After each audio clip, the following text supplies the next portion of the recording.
think that that's true of any society. I think there has to be some shared glue, right? Here we used to have like patriotism. We used to have all sorts of things that were a shared glue. That's all gone, right? Now I have to share my country with communists, right?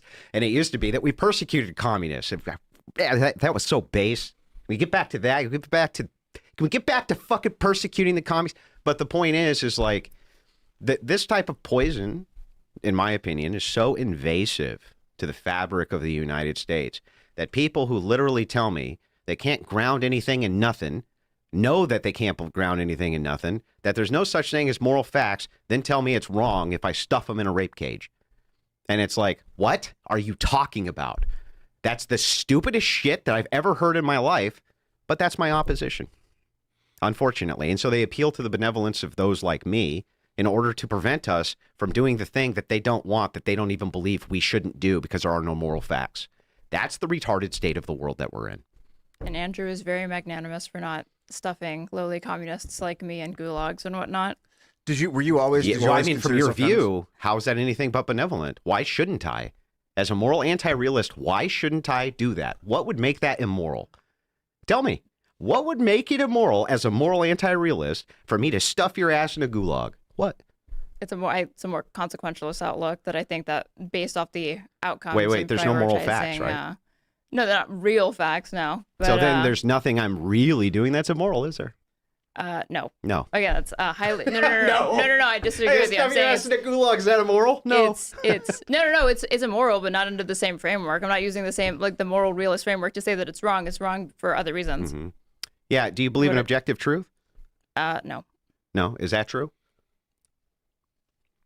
Subjective. Okay, so you believe in it. You don't believe in objective truth. Are you, like, a math realist? Hang on, and I ask you if that's true, and you say no, that's not true either. So I can't believe anything you say, and you don't believe that there's any such thing as rights.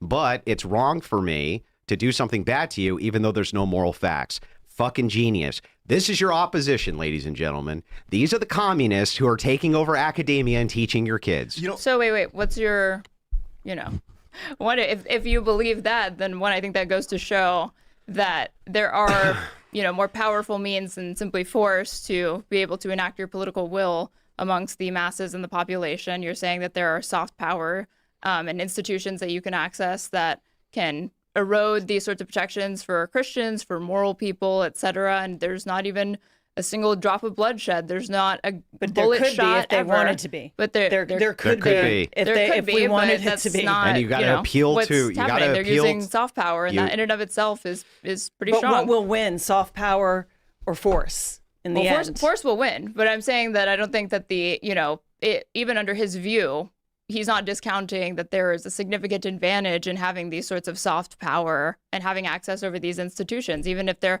academia or whatever, there over is, media, but the only over reason culture, it works etc. is because you're appealing to people that say if you kind of just come in here with force that's wrong, and we have a moral order that would tell you that it's. But it still works. So what you're doing is, and what a lot of women do, we can maybe go back to the feminism thing for a bit, is appeal to emotion. And say a morality, an objective morality, to say it is wrong to enslave other people. It is wrong to use violence against people because they don't believe. And this is what the left has done. This is why they've worked, because they appeal to the goodwill of Christians, particularly women, and empathy that says, oh, I feel bad for this immigrant who's just murdered an American child or a nursing student. The amount of tears that were wept for somebody like Lake and Riley over some arbitrary person they don't know that isn't from this country, a small child that hasn't, like a 5-year-old who supposedly was taken in by ICE. It's unbelievable. It's selective empathy.